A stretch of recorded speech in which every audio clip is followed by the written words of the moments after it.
President-elect Trump is in search of a new attorney general nominee after his first choice withdraws from consideration. Meanwhile, another controversial cabinet pick, Pete Hegseth, works to win over senators on Capitol Hill. Former Florida Republican Congressman Matt Gaetz is now withdrawing his name from consideration for the role of attorney general. Your initial reaction? Relief. He withdrew. I respect his decision. Appreciate him offering himself for service at that level, now on to somebody else. A police report was released detailing a 2017 sexual assault allegation against Pete Hegseth, now Trump's pick to lead the Department of Defense. The matter was fully investigated, and I was completely cleared. The Justice Department submitted a plan to break up Google after a judge ruled the company was holding too much power in the search engine business. The star of the season, turkey, is way down, 16% less than last year and the lowest it's been in 5 years. Even though the meal is cheaper than last year, prices are still 19% higher compared to 2019.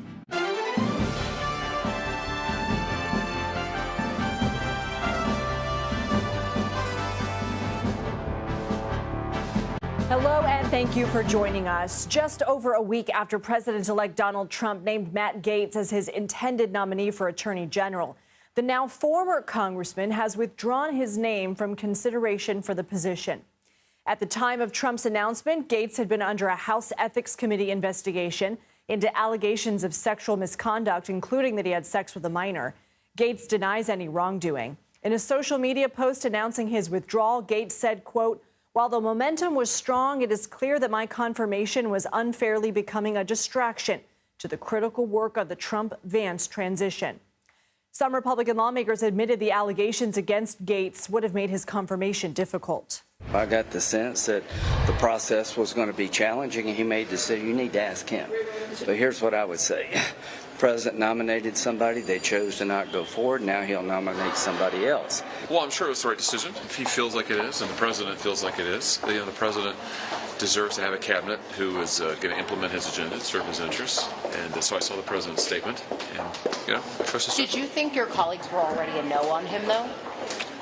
Oh, I think some of them were. I mean, there's a sense of relief about it, of course. I think he did a pretty noble thing, frankly, honorable thing by getting out himself. I thought his statement was appropriate, and I look forward to a new nominee that we can get fully behind. Trump posted to Truth Social echoing Gaetz' statement, saying in part, quote, "I greatly appreciate the recent efforts of Matt Gaetz in seeking approval to be Attorney General. He was doing very well, but at the same time did not want to be a distraction." Meanwhile, another of Trump's more controversial cabinet picks was on Capitol Hill, meeting with Republican senators, the same as Gaetz did a day earlier. Pete Hegseth, Trump's pick for defense secretary, has also faced allegations of sexual misconduct. CBS News obtained a 2017 police report of a woman claiming she was sexually assaulted by Hegseth. The former Fox News personality never faced any charges and denies any wrongdoing, claiming the encounter was consensual. After meeting with lawmakers Thursday, he was asked about the allegation by our own Nicole Killian. We take absolutely nothing for granted, and we welcome the opportunity to talk to any senator that wants to talk to us. Did you sexually assault a woman in Monterey, California? I have, as far as the media is concerned, I'll keep this very simple. The matter was fully investigated, and I was completely cleared, and that's where I'm going to leave it. CBS News congressional correspondent Scott McFarland joins me now. Scott, we'll get to Hegseth soon, but what is the surprise level reverberating in the Capitol in reaction to Gaetz' withdrawal? And what does our reporting tell you about what led to this? Lindsay, there are busy days at the Capitol. There are really busy days, and then there's whatever in the world today was, because this was a fire hose of developments. And Matt Gaetz, in his statement when he stood down as a would-be nominee for Attorney General, says he does not want to be a distraction for the incoming Trump administration. And for those of us who've covered Matt Gaetz for many years, he never really shies away from being a distraction. In fact, he embraces that opportunity for better and for worse. Matt Gaetz, though, has been through some of the meetings with senators, closed-door meetings with Republican senators, and it's still a numbers game here. You still need 50 yes votes to get confirmed, no matter how close your alliance is with the president. And there's every sense in our CBS News reporting that Matt Gaetz was going to come up short or ran a grave risk of coming up not just a little short, but way short of those 50 votes. And bringing this to a confirmation hearing, Lindsay, And having the theater and the drama of a confirmation hearing and losing after that is not just a ding on him. That is a loss that could sting for the Trump administration. Is there any reporting that Trump was behind closed doors pressuring him, or was it simply just a numbers game that Gaetz realized today? We know there was communication, open lines of communication between the president-elect and his choice. But Matt Gaetz was facing Republican senators who were not being equivocal. They were openly expressing their skepticism about his odds and about the hill he had to climb. That most certainly weighed on him. What does this mean for the House Ethics Committee investigation? Well, they are still finishing up or deciding whether to finish up this report and release it publicly. Undecided whether they'll do it. They're going to meet again December 5th. They have something in their hands about Matt Gaetz's background a lot of people want to read. That he is no longer a member of the House, according to Republicans, should make it moot. It should go in a drawer, and the drawer should be locked. Democrats are arguing because Matt Gaetz could still take that seat he won in November, come January 3rd, representing Florida, that they still have relevance, and perhaps this thing should be released. I have to ask you. I think that this should end the discussion of whether or not the Ethics Committee should continue to move forward in this matter. He has withdrawn his nomination. He is no longer a member of Congress. And so I think that this settles any involvement that the Ethics Committee should have in any matters involving Mr. Gaetz. Yeah, Lindsay, there's your Republican, the chair of the committee, Michael Guest of Mississippi, saying, no, this should no longer be a thing now that he's gone. But it's not a closed book yet. Not a closed book, but the committee is Republican-led, although it's my understanding split evenly among both sides. Is it likely that this report never sees the light of day? At this point, his standing down may have increased the odds of this remaining a closed book, according to any number of congressional sources. But that depends what he does next. If he does make a move towards getting back to Congress, changes the whole dynamic. That's what I want to ask. How would that work? How would he get back into Congress? Well, there is a pathway, because he did win the election in November for that same seat in Florida come January 3rd. And according to House sources speaking with CBS News, the paperwork has been submitted up to the clerk of the U.S. House by Florida. No special election has been called to succeed him. So if he chooses to take that seat, it's still available to him. In fact, one congressional source joked to me today, the only thing he'd sacrifice is he gets the worst office space, because they've already given out all the office space to the members-elect from elsewhere in the country. But also it could mean that House ethics investigation sort of stays in the ether because he's still a congressman. All right. Lots to talk about with Gaetz, but I want to shift gears and ask about Pete Hegseth. What are we learning about the allegations against him? What are he and his allies saying? He, too, was on Capitol Hill trying to galvanize support from the Republican senators who would eventually vote to confirm or not confirm him. He spoke, as you heard, with our colleagues about these allegations, saying that he has been exonerated of them. But the police report that's been released publicly and obtained by CBS News puts some granular accusations behind this allegation of sexual misconduct, which he denies. He met with Mississippi Senator Roger Wicker today. I asked Senator Wicker if that police report changed his mind. Did you have any concerns? Yeah, I'm glad you asked it that way, because that's what I came to talk about today, is defense policy and making our country stronger so that we can stay out of wars. The other issues are not consequential to you? Oh, they are consequential, but I can assure you that that's what is paramount in my mind. Lindsay, Hegseth met with several Republican senators today, but you can characterize at least most of them as ardent Trump allies. Let's see the readout when he meets with some senators who may have more unequivocal objections. Chasing down lawmakers in Capitol Hill, check. Anchoring America Decides, check. Being with the Daily Report, check. All in a day's work for Scott MacFarlane. Our thanks to you. Thank you. Areas of the Northwest are recovering as a deadly storm known as a bomb cyclone tore through the region. And now parts of the Midwest and Great Lakes region are seeing their first snowfall of the year as an atmospheric river drenches Northern California. It comes as parts of the Northeast experience significant drought. CBS News correspondent Carter Evans has the latest on storm recovery from Renton, Washington. Well, this is still a pretty common sight around Seattle. Down power lines, stoplights that are out. These are actually high voltage transmission lines, and normally I would never stand this close to them, but I know for a fact after talking to linemen down the road that these are de-energized. They're fixing poles down there that snapped, and they're working their way up the street here.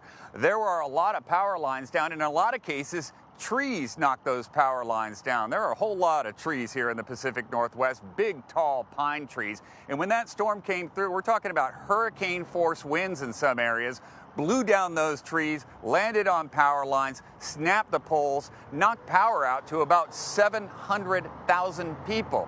Well, they're slowly whittling away at that right now. Still a couple 100,000 people without power, but they've been making significant progress. This storm was very scary for residents. One person who works with one of the fire departments here told me that the storm sounded like a freight train when it was coming through. She could hear trees falling outside around her house, and that she was so concerned, she took her daughter downstairs to the basement because she was afraid they might be struck by a falling tree. Another woman was killed by a falling tree. She was taking a shower in her house when the tree crashed on top of the house, pinning her in the bathroom. They are still trying to remove her body. Carter Evans, CBS News, Renton, Washington. The International Criminal Court issued arrest warrants Thursday against Israeli Prime Minister Benjamin Netanyahu, his former defense minister, and the military chief for Hamas. The warrants accuse the Israeli leaders of using starvation as a method of warfare in Gaza. The court also accused Hamas official Mohammed Deif of committing crimes against humanity on October 7, 2023. Israel says it killed Deif in August, but the court could not confirm his death. The White House National Security Council released a statement saying, quote, the United States fundamentally rejects the court's decision to issue arrest warrants for senior Israeli officials. We remain deeply concerned by the prosecutors' rush to seek arrest warrants and the troubling process errors that led to this decision. CBS News senior foreign correspondent Elizabeth Palmer has more from Tel Aviv. Practically speaking, these arrest warrants could limit the Prime Minister and former Defense Minister's travel arrangements. They stand to be arrested if they set foot in any of the 128 countries that are members of the court. And that does include some U.S. allies, the UK, France, Germany, and Japan. But it does not include the U.S. itself or Israel. The arrest warrants will also bolster Israel's critics around the world who see the government's military operations against Hamas as amounting to collective punishment against Palestinian civilians in Gaza. And they may also further damage Israel's reputation internationally.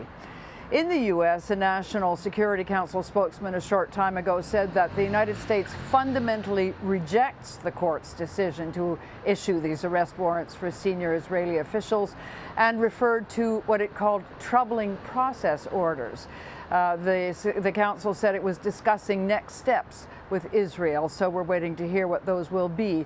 The warrants may increase international pressure on Benjamin Netanyahu to, say, improve the delivery of humanitarian aid in Gaza, something that is under consideration now as aid agencies have been ringing the alarm bells. There's just not enough aid making it into Gaza now, and some of the trucks that do get across are being looted. But inside Israel, these warrants may actually shore up Netanyahu's popularity, as Israelis will reject what they see as judgmental meddling in their affairs from abroad. Back to you. Elizabeth Palmer, thank you. For more analysis, John Alterman joins us now. He's a senior vice president and director of the Middle East program at the Center for Strategic and International Studies. John, I'm glad you're here. I want to dig into some of what Liz Palmer said. I wonder if you can elaborate on her point about potential damage to Israel's reputation. How could these warrants hurt Israel's standing in the international community?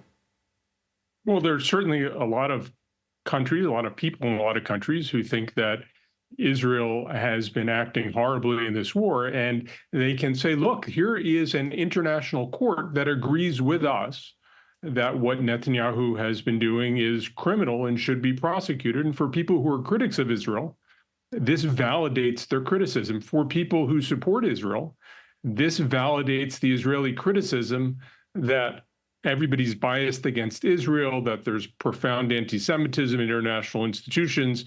And it really polarizes the situation rather than changes the situation in a constructive way.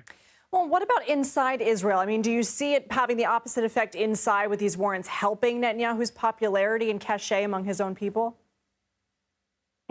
There are certainly his political opponents who say this is a mark on the morality of Israel. But for many of his political supporters, and I think a lot of Israelis who are sort of feeling in the middle, they are feeling isolated in the world. They feel the world didn't care that 1,200 Israelis were massacred on October 7th, 2023, and that there's the double standard where Jewish lives are cheap, and when Jews protect themselves, the world rises up, but didn't rise up during the Holocaust and World War II. So I think for a lot of Israelis, there really is this sense of isolation, and the ICC arrest warrants add to that isolation and make Israelis rally around Netanyahu to say we have to defend ourselves.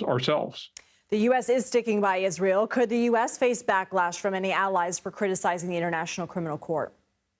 I've certainly spoken to people who said the U.S. has to be careful. The U.S. has to worry about seeming like it's really out of the mainstream. The U.S. certainly cast the veto in the UN Security Council about a ceasefire resolution yesterday because it didn't require the return of hostages.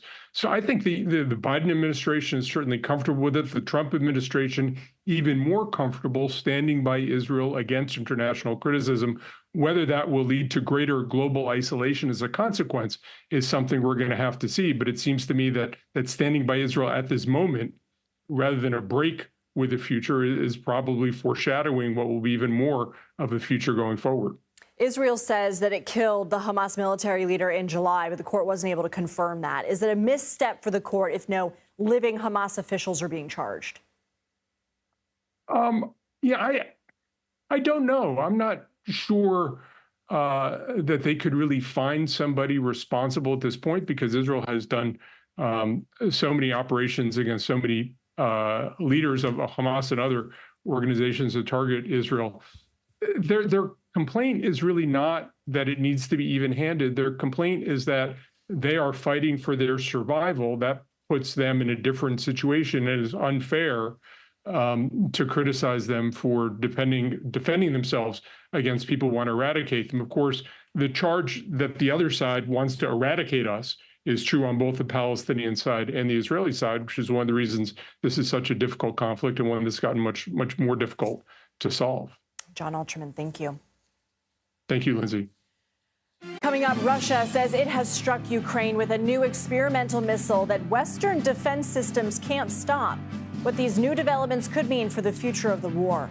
Plus, the Justice Department wants to end what's being deemed Google's monopoly on the search engine market. What lawyers are proposing and the plan's potential implications. You're watching The Daily Report.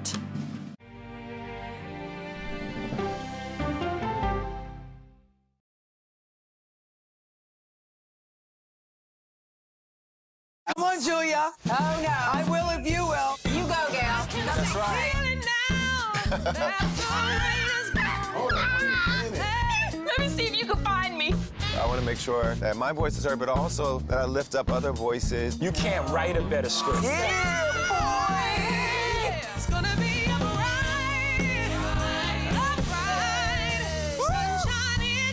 We'll see you 7 o'clock sharp.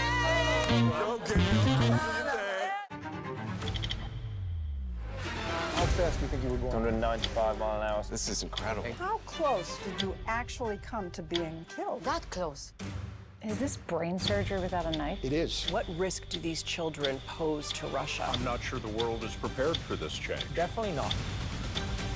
Who's the best coach in college football today? Let me see a mirror. It's time for the CBS News original, 60 Minutes. Sundays on CBS and streaming on Paramount Plus. Go to the ends of the earth. Right now. We got something crazy. And reach for the stars. Here we are. Time. Yes, it's my comeback. Hey, this is pretty fun. But wait, there's more. Experience thought-provoking. Welcome to the idea of being a human being. Innovative and truly original reporting. Look through a telescope and go, wow. Because there's always something new under the sun on CBS Sunday morning. I'm a voracious consumer of information and constantly curious. I want to know the basic facts of every issue and to press into the heart of the matter. Information is the currency of democracy, and that's what we bring to the table every Sunday. When you need your sports news all the time, We've got breaking news to bring to you. CBS Sports HQ gives you a snapshot of all the sports that matter to you. Big news coming out of the NFL. A lot of movement in the rankings this week. With highlights What a finish at the final round of play. and in-depth analysis. Can they three-peat? Tony Romo joins the conversation. What can you say about this game? When you need your sports in a snap, We're bringing you that breaking news right here on HQ. find it on CBS Sports HQ. Streaming free anywhere you are. At this moment, terrorists could be plotting another attack. 9/11 triggered a counter-terrorist system that included a secret database. This person needs a closer look. A growing list of nearly 2 million people, including some Americans who say they're innocent. For 1 hour flight, I have to spend 6 hours to go and come back. CBS Reports explores the system, the people responsible for it, and those pushing for change. I'm not fighting against them. I'm fighting for them to do the right thing. The Watch List, now streaming on the free CBS News app. A CBS News investigation. People looking for love, finding their life savings gone, This could happen to anybody. and sometimes losing their lives. Anything for love. Now streaming on the free CBS News app. The Justice Department has formally submitted a proposal to break up Google, calling for the company to sell its Chrome web browser. The Wednesday night filing comes after a federal judge ruled in August that Google was a monopoly in an antitrust case. DOJ lawyers now want the judge to order Google to divest its signature search engine. The Justice Department is arguing that Chrome has given the tech giant too much power in the online search business. Research shows Google controls about 90% of the search engine market. CBS News Money Watch correspondent Kelly O'Grady joins us now in studio for more on this. So, Kelly, break down how the Justice Department wants Google to divest Chrome and what this means for users. Yeah, so basically they want Google to sell off the Chrome browser. And the idea, I mean, you mentioned how much Google controls of the search engine market. Chrome really gives them, a leg up on doing that. Because if you think about it, when you open Chrome, what loads right away? It's Google. And so they're able to get all of that data. Over 50% of the browser market is Chrome. So they want them to get rid of Chrome. And then there are a couple of other things, because remember, what does Google own? They own Android. And so that's the device that many users use, aside from an iPhone. Chrome is loaded on Android immediately. And then also on an iPhone or some of the other phones, they have exclusive agreements to have Google be the search engine in Safari. So the DOJ wants them to get rid of those agreements, potentially at the most extreme, sell Android in order to, enable competition. What this means for users, if this were to happen, I go on my iPhone, I'm just basically going to have to type in google.com and then I'd be able to search that. So it's just one little step for the user, but it could be really impactful for Google. Of course, Google's not going to take this lying down. What are they saying? They're saying that this is the DOJ pushing a radical agenda. It's going to be bad for consumers. It's going to be bad for innovation. My takeaway here, Lindsay, is, of course, this is going to impact Google's current business. This is going to be really bad if this happens for their artificial intelligence goals, because that's the future. And all of this data is so important to them getting to that future and being a leader in the market. The other thing the DOJ wants to prevent Google from doing is buying any AI search-related company. So it really would put them on the back foot there. What is the Justice Department's track record when it comes to antitrust cases like this? Have they been successful in the past? Not really up until this point. There was a big case, Microsoft, back in the 90s, but we haven't seen something this significant. So they really did get the win with that judge back in August. The Microsoft case, they also wanted to break up Microsoft in the 90s. When it came to implementing any of the penalties and actually breaking up the company, they ultimately settled with Microsoft. So this would be the first time, if the judge rules in the DOJ's favor of, yes, I agree with your recommendation. Of course, Google will try and appeal all of this, but this would be very significant if they actually got Google to execute on selling Chrome. So you mentioned appeals. How long could this saga last? Very long. Okay. So this is the DOJ's recommendation. Google will have a chance to respond to those recommendations. The judge will then make a ruling in August of 2025, and then Google will have the opportunity to appeal. So we might see this happen in a couple of years. Okay, so no effects immediately. All right, Kelly O'Grady, thank you so much as always. The father of the teen accused in the deadly Appalachia High School shooting in Georgia entered a not guilty plea in the case on Thursday. The charges against him are the latest example from prosecutors seeking to hold parents responsible for school shootings carried out by their children. CBS News national correspondent Manuel Bojorquez was in the courtroom. It was a relatively short hearing inside the Barrow County Courthouse. That's because the father in this case, Colin Gray, decided to waive his right to appear before the judge. So he was not in the courtroom. His attorneys were, and through those attorneys, he entered a not guilty plea to the slew of charges that he is facing, 29 total, among them the most serious, 2 counts of second-degree murder and 4 counts of involuntary manslaughter. All of this, of course, connected to the high school shooting that happened back in September at Appalachia High School, where police say his son Colt opened fire, killing 2 teachers and 2 students. The prosecutors here are trying to build a case against the father, saying that there should have been enough red flags and warning signs about Colt, that the father should not have purchased a weapon for him or had weapons accessible in the house. Colt has previously himself pleaded not guilty to the charges that he's facing in relation to the shooting. Back to you. Manuel Bojorquez, thank you.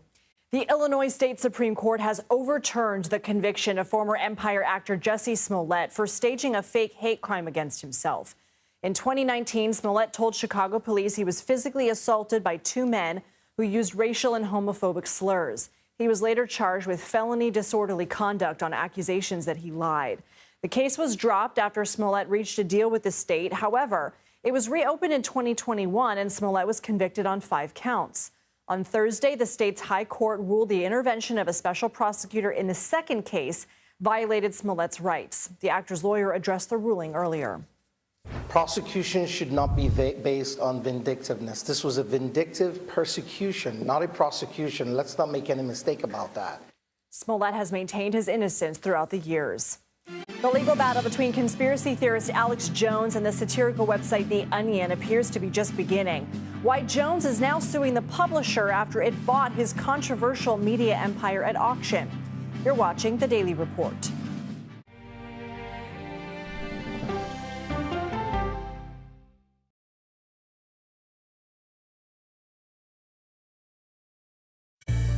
An original documentary from CBS reports. It was genocide, a deliberate effort by the United States government to eliminate the food source that was relied upon by Native American tribes.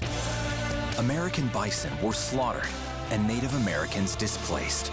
And that's how tribes were subjugated to reservations and our lands were taken.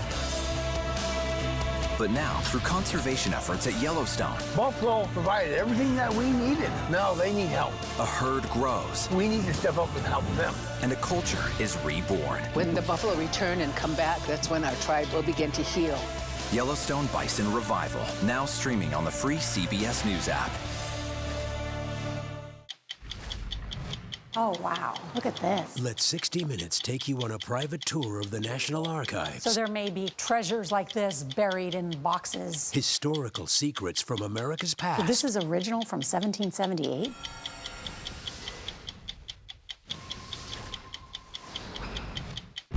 This case. It's like a screenplay, something straight out of Hollywood. But it's not fiction.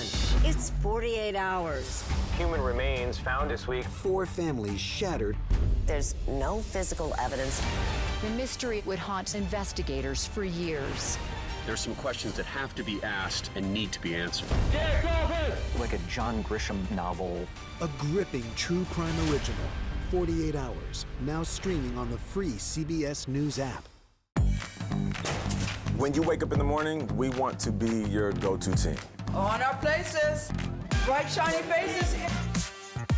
Nate has one of the quickest minds I've ever seen. Put me in the game, coach. Tony has a way of making people feel comfortable. The best interviews feel like it's just a conversation with a neighbor. Hey. Gail has this unbelievable knack to ask a question that is the question that you're asking at home. I've been told I could talk to a tree, and that's pretty much true.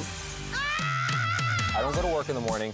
I go for coffee with my 2 good friends, and we talk about the world. Here we go. Your morning routine just got better. CBS Mornings, weekdays at 7. I'll see you in the morning. Listening to how someone explains themselves is so key to understanding their perspective. grief of losing a child is immense. You can't breathe. After decades of the war on drugs, things have only gotten worse. Every shipment of fentanyl is a ticking time bomb. 50 times more powerful than heroin. CBS Reports goes deep into Mexico. What is your role in the Sinaloa cartel? To find out why the cartels keep getting stronger and wealthier. This is a war, but we're not fighting it. Our citizens are dying. Funding Cartels, now streaming on the free CBS News app.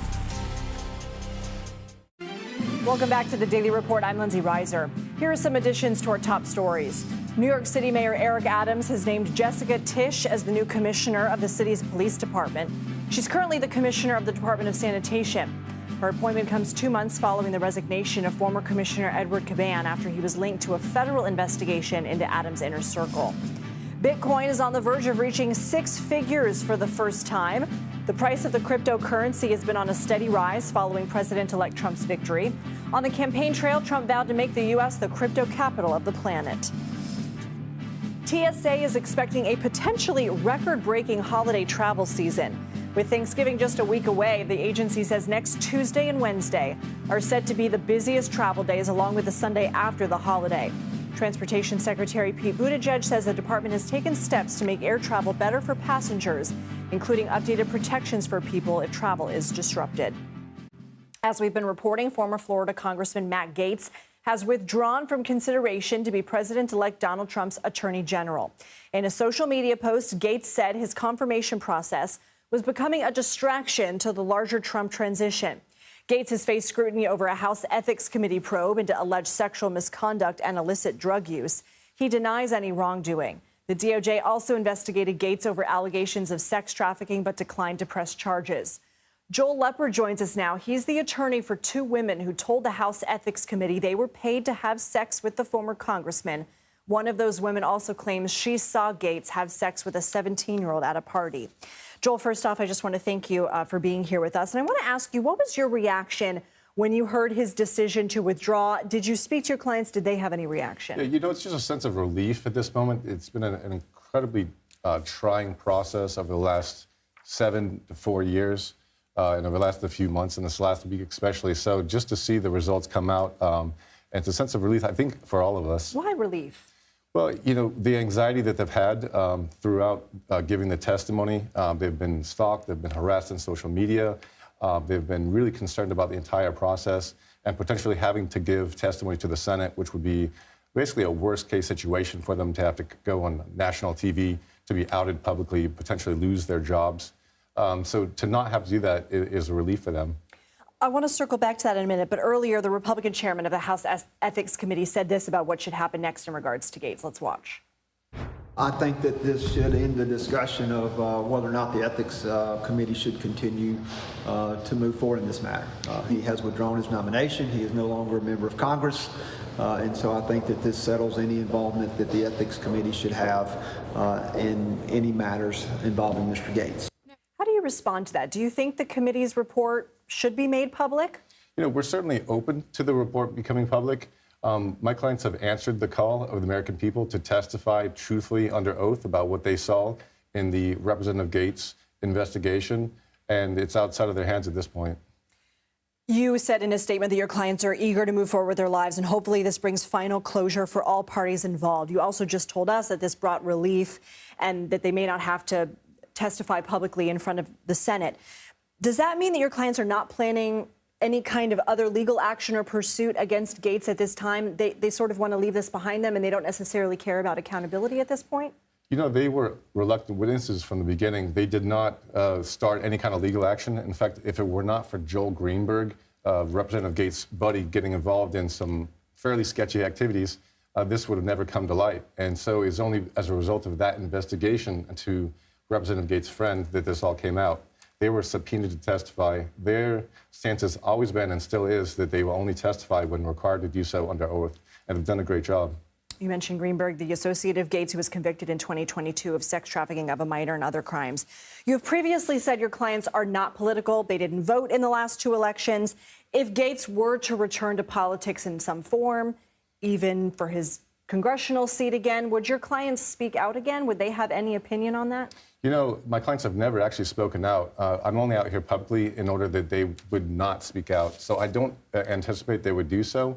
However, if the House Ethics Investigation report becomes public, I think the public can make a decision for themselves about whether or not Gaetz is the best pick for whatever he does next. So because I want to just accurately characterize how your clients feel, they would be open to the report in the House Ethics Committee becoming public, but not any more involvement in terms of any kind of public deposition. They want to leave that behind them. Yes, ma'am. You know, the House has assured us that our clients will remain anonymous, and they've done a great job so far. So as long as their identities are kept secret, they're certainly open to it being released. Anything else you think we should know? You know, I think that my clients have been through so much, and I'm so proud of what they have done, and I can't tell you how proud of you know, how things have turned out. Joel Leppard, thank you. Thanks for having me. The Pentagon says Russia fired an experimental intermediate-range ballistic missile at Ukraine Thursday. The missile hit the central Ukrainian city of Dnipro.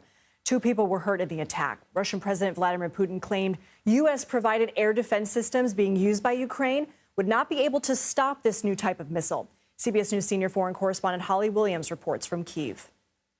Russia fired a barrage of missiles at the Ukrainian city of Dnipro early this morning, and Ukraine claims it included, for the first time in this conflict, an intercontinental ballistic missile, or ICBM. However, U.S. officials have told CBS News that Russia fired a ballistic missile, not an ICBM. Now, this comes after Ukraine fired 8 American-made ATACMS into Russia earlier this week, according to U.S. officials.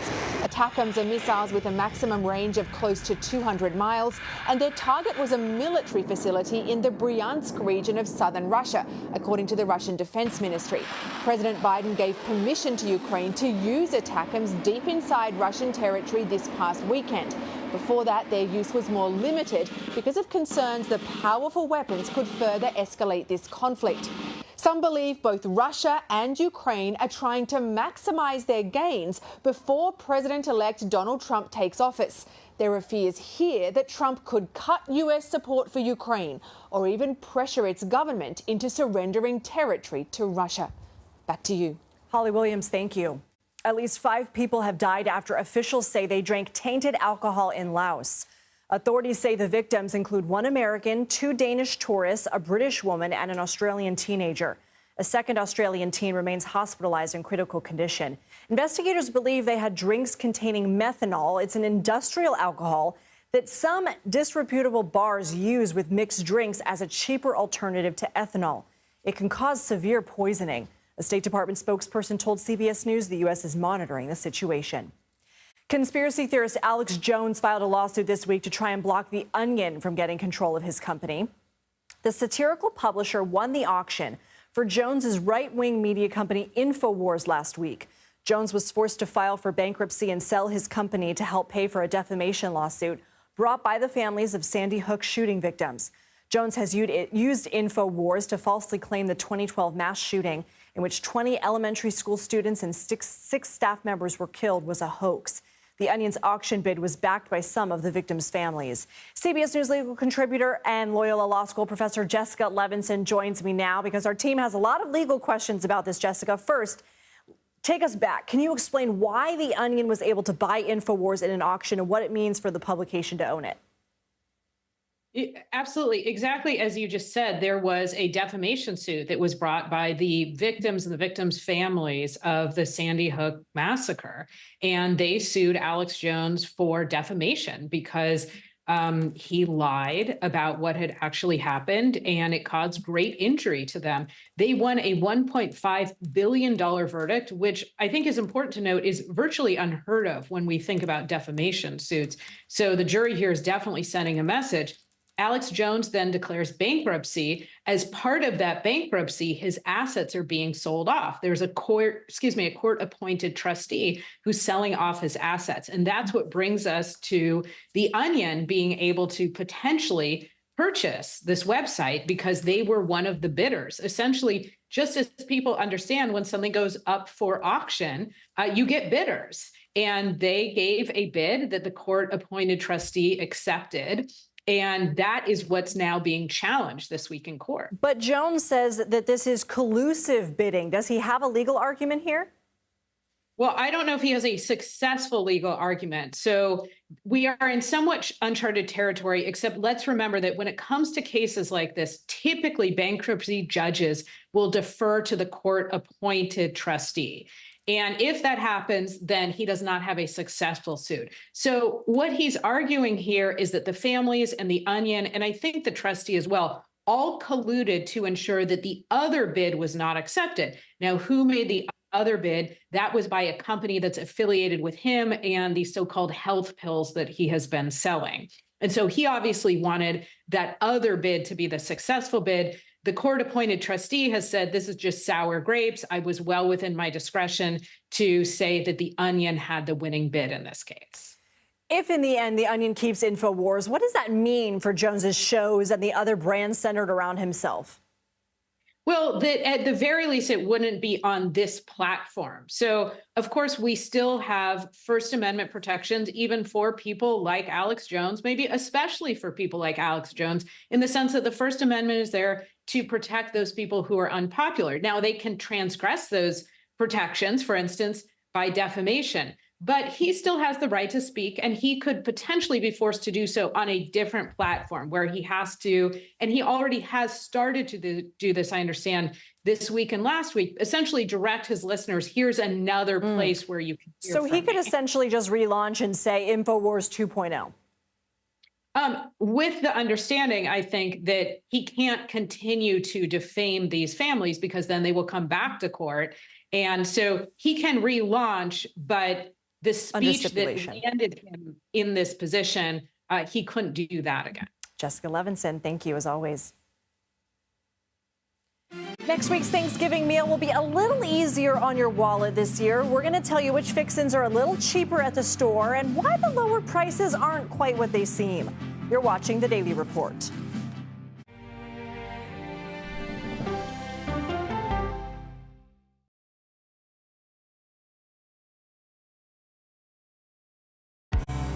An original documentary from CBS Reports. That desired farm, it's a wonderful place to raise children, and it still is. Promises broken. Black Americans have been the target of racism and discrimination pretty much from the time they acquired ownership in the land.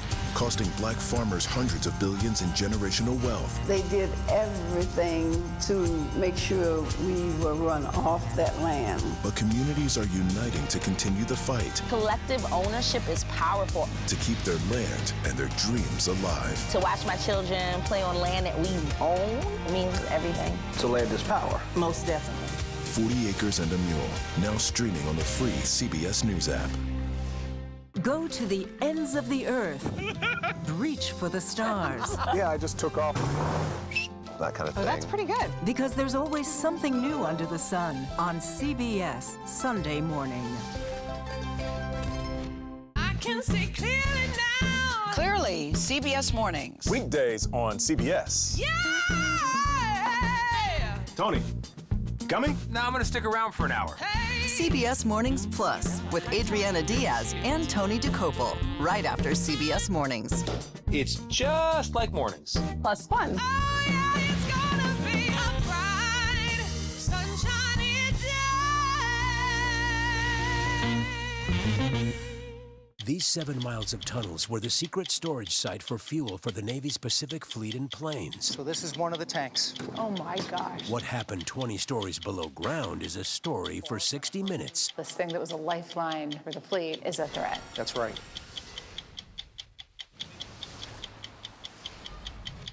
I'm Erin Moriarty of 48 Hours, and of all the cases I've covered, this is the one that troubles me most. Listen to Murder in the Orange Grove, the troubled case against Crosley Green, wherever you get your podcasts.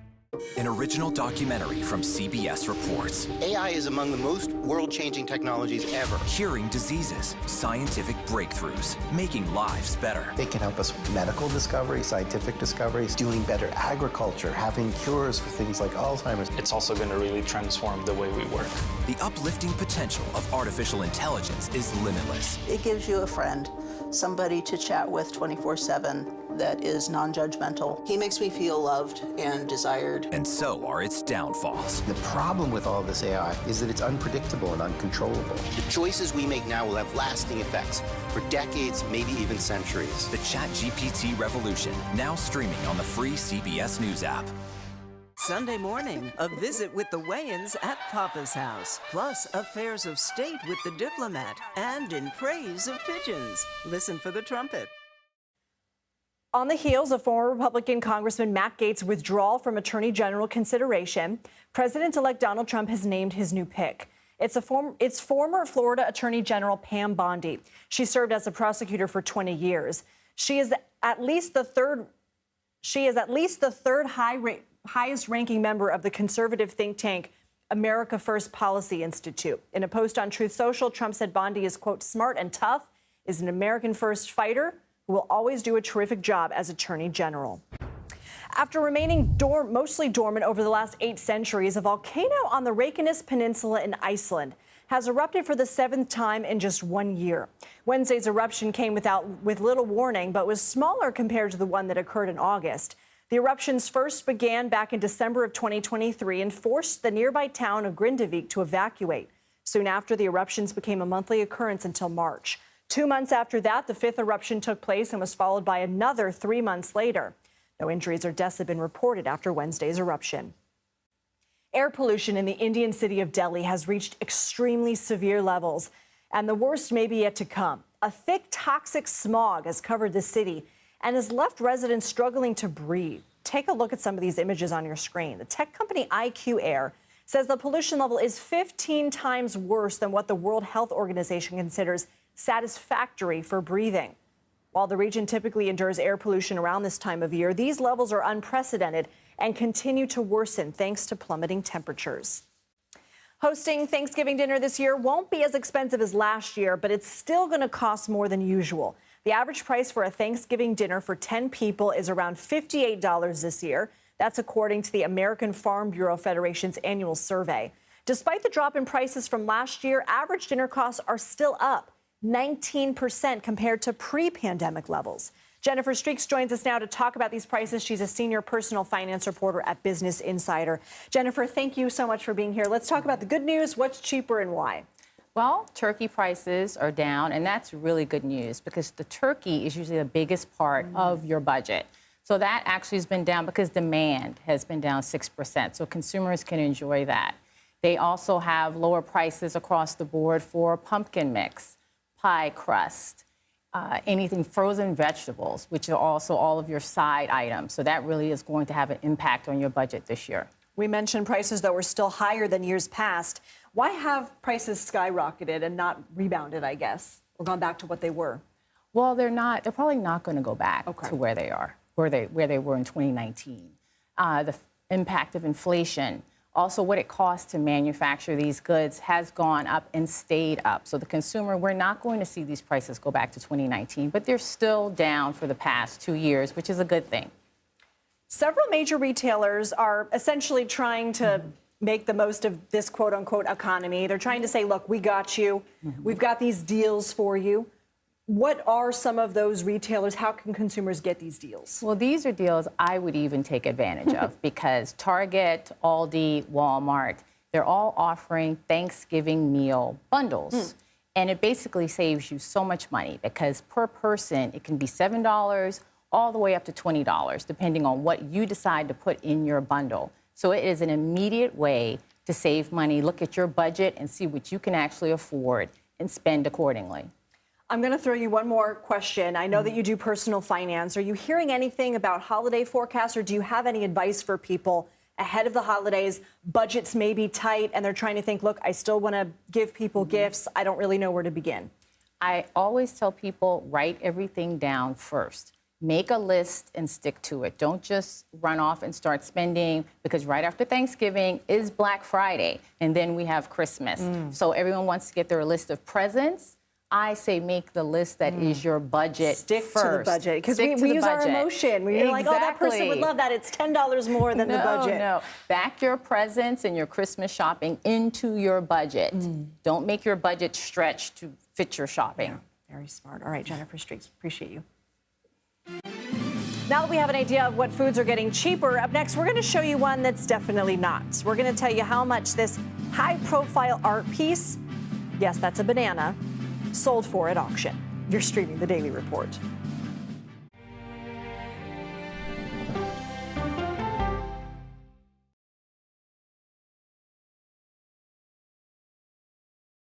Go to the ends of the earth. Right now. We got something crazy.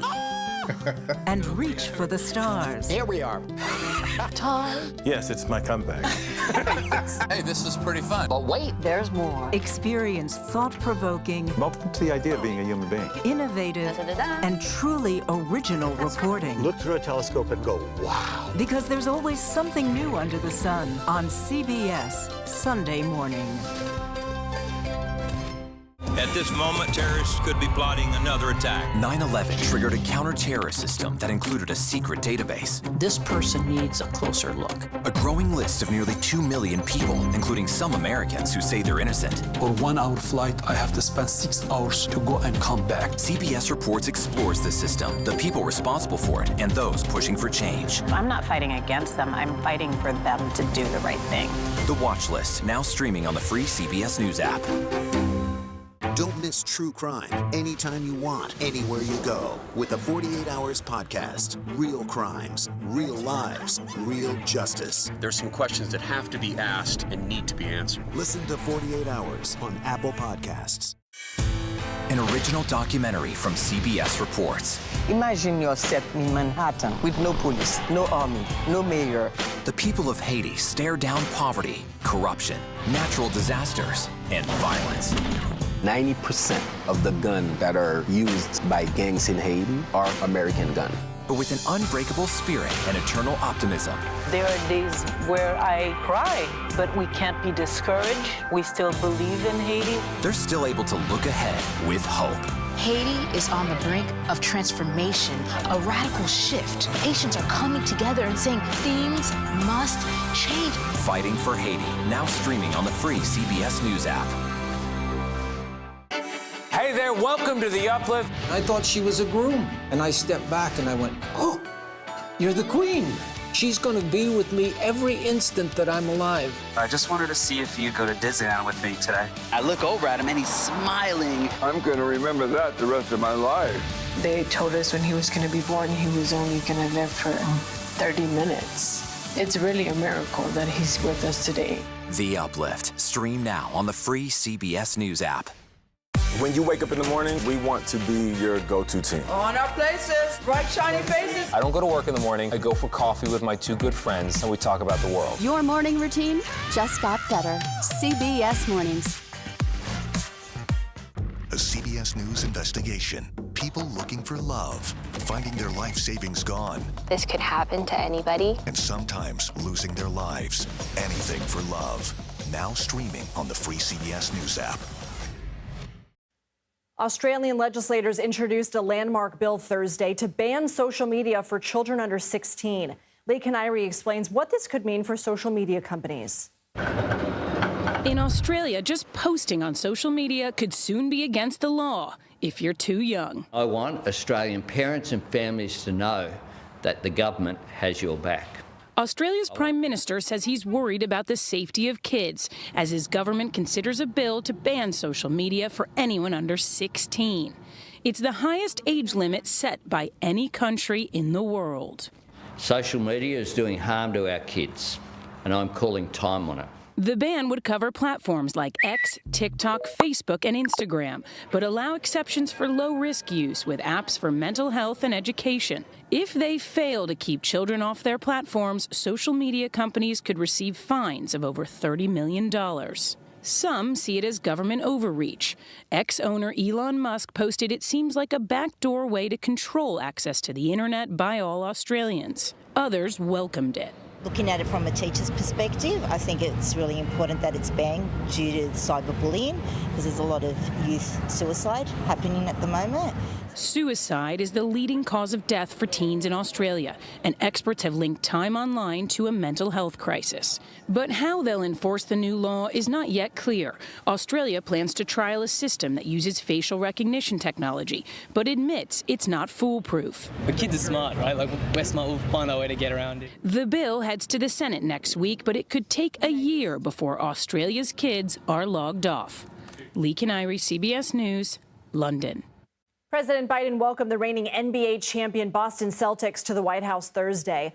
The president praised the Celtics as a franchise that has the most championship wins in NBA history. He even revealed he shares his Secret Service name with the team because of his Irish heritage. I feel a special pride in this trophy. For this old Irish Celtic, to all you Celtics, congratulations. Congratulations. The Celtics won their record 18th NBA championship in June after defeating the Dallas Mavericks in 5 games. A controversial piece of artwork consisting of a banana duct taped to a wall has sold for millions at auction after one lucky buyer found it appealing. The work, titled Comedian from Italian artist Maurizio Catalan, sold for $6.2 million in New York Wednesday. 6.2. The piece debuted in 2019 and was shown in 9 cities worldwide before it was put up for sale. A Chinese cryptocurrency entrepreneur and art collector was the winning bidder. While some see the work as plain bananas, the artist says it's a commentary on standards among art connoisseurs. We go back to our top story just over a week after President-elect Donald Trump named Matt Gaetz as his intended nominee for Attorney General. The now former congressman has withdrawn his name from consideration for the position. At the time of Trump's announcement, Gaetz had been under a House Ethics Committee investigation into allegations of sexual misconduct, including that he had sex with a minor. Gaetz denies any wrongdoing. Well, in a social media post announcing his withdrawal, Gaetz said, quote, "While the momentum was strong, it is clear that my confirmation was unfairly becoming a distraction to the critical work of the Trump-Vance transition." Some Republican lawmakers admitted the allegations against Gaetz would have made his confirmation difficult. I got the sense that the process was going to be challenging, and he made the decision. You need to ask him.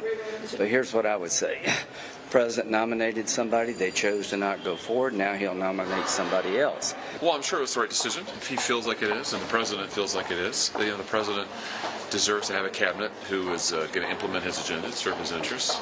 And so I saw the president's statement, and, I trust his. Did you think your colleagues were already a no on him, though? Oh, I think some of them were. I mean, there's a sense of relief about it, of course. I think he did a pretty noble thing, frankly, honorable thing by getting out himself. I thought his statement was appropriate, and I look forward to a new nominee that we can get fully behind. Trump posted to social media echoing Gaetz' statement, saying in part, quote, "I greatly appreciate the recent efforts of Matt Gaetz in seeking approval to be Attorney General. He was doing very well, but at the same time did not want to be a distraction." About 6 hours after Gaetz announced he was stepping down, Trump announced his replacement pick. He has named former Florida Attorney General Pam Bondi as his pick for U.S. Attorney General. Bondi currently works for the conservative think tank America First Policy Institute. She was also a member of Trump's legal team during his first impeachment trial in 2020. I want to bring in Ed O'Keefe right now. Ed, thank you for being here. What do we know about Bondi's relationship with the president-elect and her credentials? Lindsay, this is a 59-year-old legal professional who's been in the public, political, and legal space now for roughly 10 years or so, and was one of the earliest converts or acolytes for Trump back in the day. Someone who even traces her political lineage to support she received from Sarah Palin and the early Tea Party movement. So this is someone that is consistent with sort of the Trump legacy or the MAGA movement as we've come to know it. Again, 59 years old, served 2 terms as Florida's Attorney General, perhaps best remembered in many ways for leading the legal challenges to the Affordable Care Act, trying to overturn it with other Republican attorneys general across the country. Also someone who raised questions about the fact that the Affordable Care Act was trying to make it easier for people with pre-existing conditions to get covered. That was among the things that these attorneys general challenged at the time. An early supporter of the former president-elect, we're still getting used to saying that, and perhaps no surprise that someone like her would have been in the mix, given that loyalty to him for all these years. As you mentioned, she has spent much of the past year running this Trump-aligned policy institute, but perhaps also notable, she was one of his defense attorneys in his first impeachment trial before the U.S. Senate. So again, he's gone and picked somebody who has personally represented him to serve in a top legal role on behalf of the entire country. The other being Todd Blanche, who has most recently represented him in New York and in other legal matters, has already been tapped and will be eventually nominated to serve as the Deputy Attorney General. So, in essence, the Justice Department would be represented and would be led by two lawyers who personally represented him in either courts of law or political courts of impeachment. So in comparison with Gaetz, it appears that the loyalty box is checked. Will she have an easier time, you think, among senators, particularly Republican senators, in getting confirmed? Well, let's tick through why Matt Gaetz had issues and why we don't think Pam Bondi will. She hasn't, as far as we know, been the subject of a House ethics investigation. She isn't, as far as we know at this hour at least, the subject of a Justice Department investigation of any kind. She is someone who has a conservative legal record and a record of running a law enforcement division. It was the Florida Department of Justice in her case. So she comes out of the mold of many previous U.S. attorneys general, someone who's run things at the state level or who has expertise in federal court challenging various laws or trying to get other things changed. What's different and what is uniquely Trump about it all, of course, is her loyalty to him both politically and legally. And that probably makes this an easier choice for many of those Republican senators to eventually support her. Remember, we were reporting earlier today, at least 8 Republican senators, I was told as many as 15, could have eventually voted against Gaetz given the challenges he was facing, that ethics investigation, the concerns about his personal behavior, and the general concern that this was somebody who had never served in this kind of a role, serving as the top prosecutor of the United States. Sure, he was loyal to Trump. Sure, he's been there by his side. Yes, he's a lawyer in practice, but never have done something like what Pam Bondi had done. And when you consider the other people that were being considered, as we were told, she was on lists. The Missouri Attorney General was on the list. Some had talked about the Texas Attorney General, Ken Paxton. There's Matt Whitaker, the former Attorney General, who's now been set to be nominated to serve as ambassador to NATO. There's a guy named John Ratcliffe who used to serve as intelligence director for Trump and is now set to be nominated to run the CIA. So there were a mix of people with more traditional Republican or conservative legal backgrounds in the mix, and Bondi certainly is one of them. Right. When the president-elect posts on Truth Social that Matt Gaetz was doing well, the numbers would not reflect that. Ed, Bondi is not the first person from the America First Policy Institute that Trump has tapped to join his administration. What can you tell us about the group and why that's significant? I believe Linda McMahon is one of the other ones, right? She's one of the benefactors of the group. This is someone who is expected to be nominated. We have to be careful about this because there's been no formal nomination. He's not president yet, but expected to be nominated to serve as education secretary in the case of Linda McMahon. This is one of those organizations that's been stood up by his supporters in recent years to try to take the belief system of the MAGA movement and write it into potential federal policy. And so the work that McMahon was doing at that group, the work that Pam Bondi and others has been doing, is the kind of work you'll see potentially play out in a Trump administration. Yes, these are the kind of people that were contributing to Project 2025 and other documents that have been put together by the party as it's out of power in anticipation of getting back in power. And so both of them aligned with this group, which is essentially a think tank, but otherwise the policy arm of the MAGA movement, or one of them. I want to talk about Florida because Florida has sort of been like the unspoken cabinet member. I mean, we have Susie Wiles, his former campaign co-chair, now chief of staff, one of the most well-respected and considered successful Republican operatives in Florida. Marco Rubio of Florida tapped as Secretary of State. Mike Waltz of Florida tapped for NSA.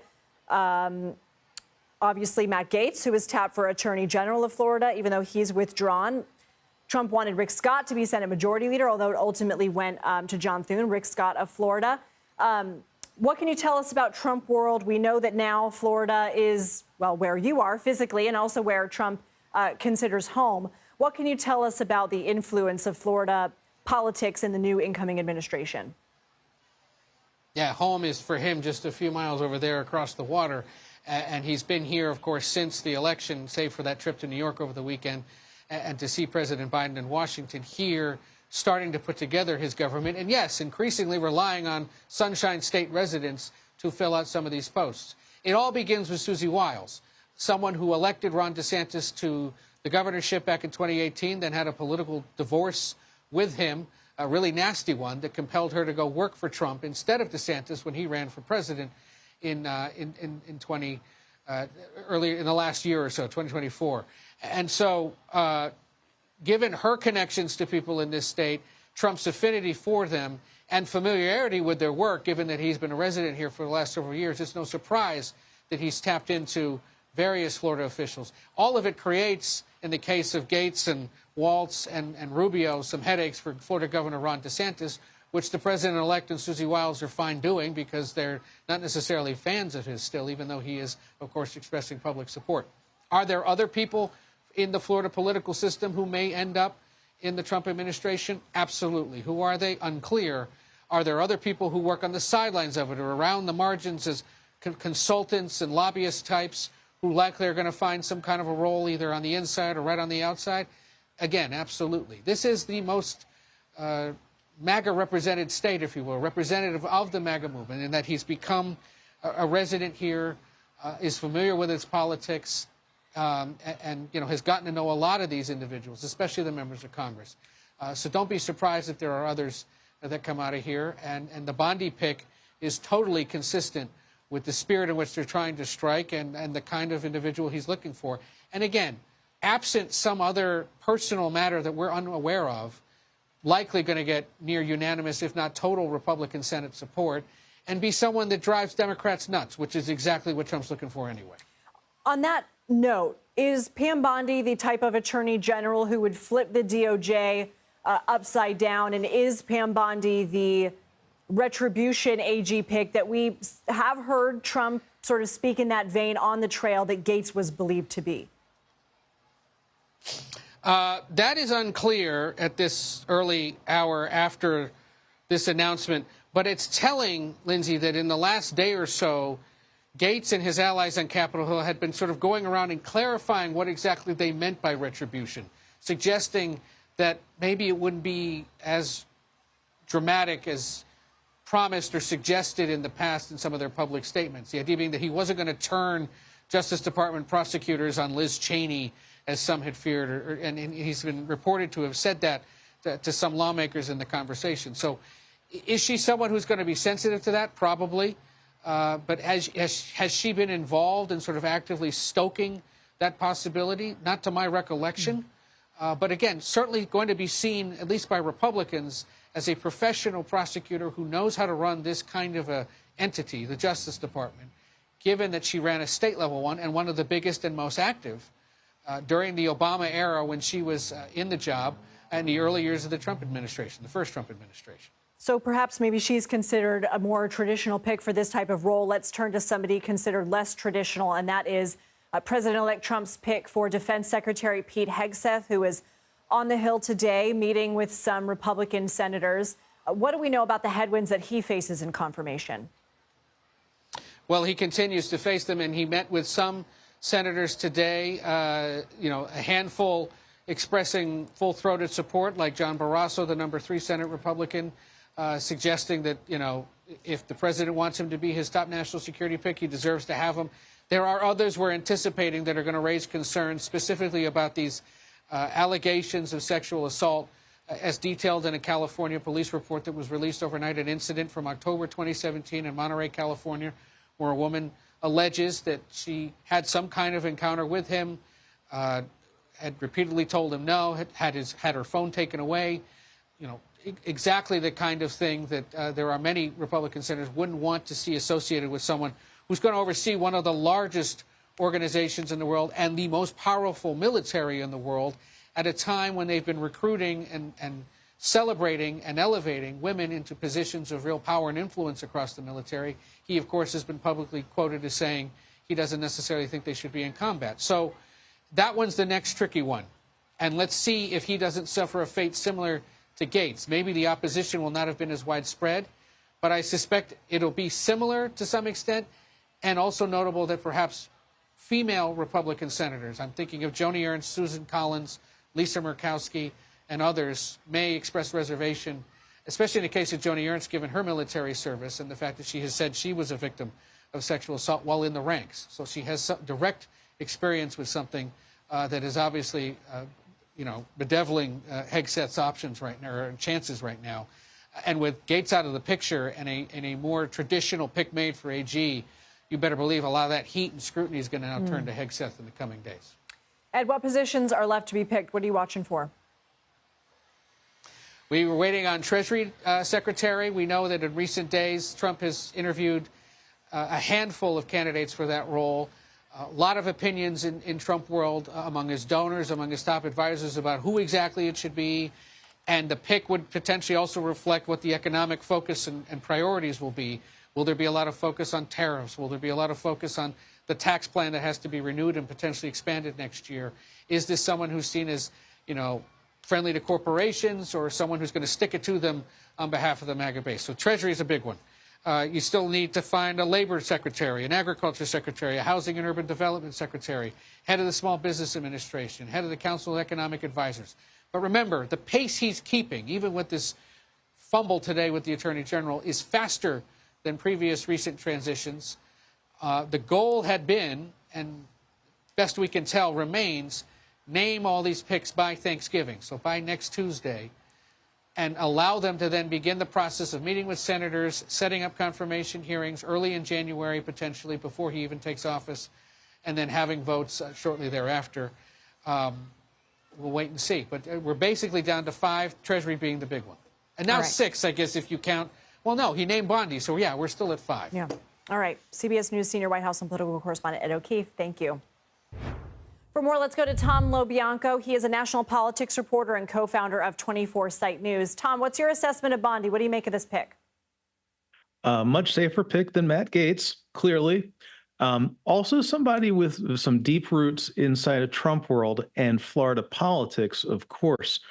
Early on in the nomination process, there was a lot of talk about how longtime Florida Republican, Trump campaign manager, and incoming White House Chief of Staff Susie Wiles had her hands on the controls. And this certainly feels like that, a more acceptable pick broadly. And somebody who has been involved with Trump for years now, going back to the first administration. So certainly less problematic, politically speaking, than Matt Gaetz. How much political capital did President-elect Trump spend on the Matt Gaetz pick? Quite a bit. If you coming out of the gate, after the election, issuing so many threats publicly, surrounding himself with people issuing a lot of public threats about the exercise of power.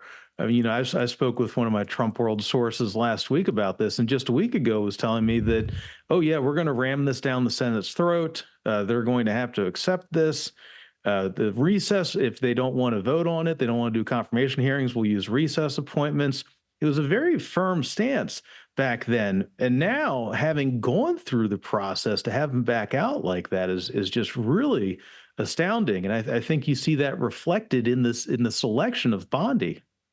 Do you sort of see what we just saw over the last week as sort of a push and pull between Trump and Senate Republicans to sort of maybe for Trump to see how far he could push them, and for Senate Republicans to sort of push back and say, no, we have an advisement and confirmation role here, and we're going to take that seriously? Absolutely. I mean, yes, this was one of the first big tests. And you certainly saw the Senate Republicans say, specifically that, look, we are a separate branch of government, the Congress, and it is a constitutional duty to advise and consent. You look at the timing of when Gaetz was announced, and it was very impulsive, according to all the reporting around this. It was right after John Thune was elected the Senate Majority Leader, the incoming Senate Majority Leader for the Republicans. Not a hard MAGA choice. So you have to look at that. You have to look at the votes that are possible, too. You also have to consider, too, the House comes into play here. And this is really fascinating because you need the House to be able to do a recess appointment. You need to have a vote of the House to do recess long enough to make that appointment. And this goes into the personal relationships that that Matt Gaetz did not have in the House in particular. So the House has to sign off for the Senate to go on recess, essentially, and allow those recess appointments? Congress has to go on. Yeah, the whole Congress has to go on recess. So it's not just the Senate. Yeah. So this was a major flex of power by both the Senate and the House Republicans here saying, hey, you got to work with us. So now that Gaetz has withdrawn and we have Pam Bondi as the pick, we heard Ed O'Keefe there reporting that maybe some of that scrutiny and pressure is now going to go to Defense Secretary pick Pete Hegseth. I don't know if you've run the numbers. How many Republican senators can he afford to lose? Well, if McCormick stands in Pennsylvania, that gives him a margin of 53-47. And again, seeing that recess appointments does not seem likely in this scenario, would have to make it out of confirmation, make it through here the vetting hearings, onto the floor of the Senate, where you would need to get 51. All right, that's tough.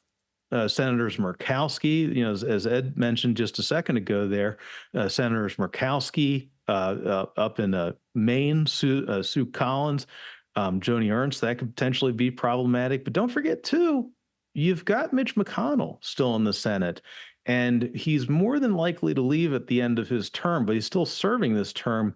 Lame ducks, the flip side of lame ducks not having power to exert is that they also don't have to worry about being reelected. So, and he's very big on NatSec and national security and intelligence. Those are two big areas for him. So that getting to 53 could be very hard for some of these more controversial picks like Hegseth. So just one more question, because I'm terrible at math. He has a 2-vote margin. He can only afford to lose 2? Yes. Okay. Yeah. I'm thinking that in my head too. Okay. Tom LoBianco. We'll do some extra math exercises later. Thank you so much. Thank you. Pennsylvania's Democratic Senator Bob Casey has conceded his Senate race to Republican David McCormick. Casey says he called McCormick to congratulate him. CBS News has not made a projection in the race, but characterizes it as leaning Republican. Pennsylvania would be another pickup for Republicans in the Senate. Assuming McCormick's lead holds, Republicans would control 53 seats to Democrats' 47. Coming up, Russia says it has struck Ukraine with a new experimental missile that Western defense systems can't stop. What these new developments could mean for the future of the war. Plus, the Justice Department wants to end what's being deemed Google's monopoly on the search engine market. What lawyers are proposing and the plan's potential implications. You're watching The Daily Report.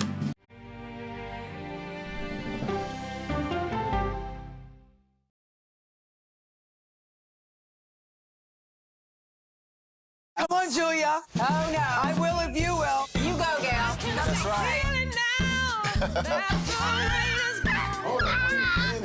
Let me see if you can find me. I want to make sure that my voice is heard, but also that I lift up other voices. You can't write a better script. Yeah, boy! It's gonna be a ride.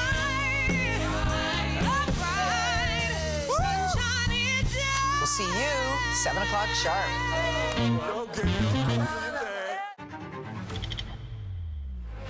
How fast do you think you were going? 195 miles an hour. This is incredible. How close did you actually come to being killed? That close. Is this brain surgery without a knife? It is. What risk do these children pose to Russia? I'm not sure the world is prepared for this change. Definitely not. Who's the best coach in college football today? Let me see a mirror. It's time for the CBS News original, 60 Minutes. Sundays on CBS and streaming on Paramount Plus. Go to the ends of the earth. Right now. We got something crazy. And reach for the stars. Here we are. Time. Yes, it's my comeback.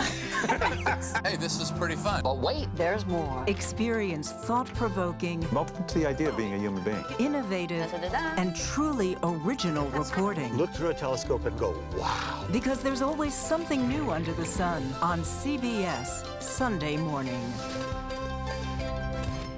I'm a voracious consumer of information and constantly curious. I want to know the basic facts of every issue and to press into the heart of the matter. Information is the currency of democracy, and that's what we bring to the table every Sunday. When you need your sports news all the time? We've got breaking news to bring to you. CBS Sports HQ gives you a snapshot of all the sports that matter to you. Big news coming out of the NFL. A lot of movement in the rankings this week. With highlights. What a finish at the final round of play. And in-depth analysis. Can they three-peat? Tony Romo joins the conversation. What can you say about this game? When you need your sports in a snap. We're bringing you that breaking news right here on HQ. Find it on CBS Sports HQ. Streaming free anywhere you are. At this moment, terrorists could be plotting another attack. 9/11 triggered a counter-terrorist system that included a secret database. This person needs a closer look. A growing list of nearly 2 million people, including some Americans who say they're innocent. For 1 hour flight, I have to spend 6 hours to go and come back. CBS Reports explores the system, the people responsible for it, and those pushing for change. I'm not fighting against them. I'm fighting for them to do the right thing. The Watch List, now streaming on the free CBS News app. A CBS News investigation. People looking for love, finding their life savings gone. This could happen to anybody. And sometimes losing their lives. Anything for love. Now streaming on the free CBS News app. The Justice Department has formally submitted a proposal to break up Google, calling for the company to sell its Chrome web browser. The Wednesday night filing comes after a federal judge ruled in August that Google was a monopoly in an antitrust case. DOJ lawyers now want the judge to order Google to divest its signature search engine. The Justice Department is arguing that Chrome has given the tech giant too much power in the online search business. Research shows Google controls about 90% of the search engine market. CBS News Money Watch correspondent Kelly O'Grady joins us now in studio for more on this. So, Kelly, break down how the Justice Department wants Google to divest Chrome and what this means for users. Yeah, so basically they want Google to sell off the Chrome browser. And the idea, I mean, you mentioned how much Google controls of the search engine market. Chrome really gives them, a leg up on doing that. Because if you think about it, when you open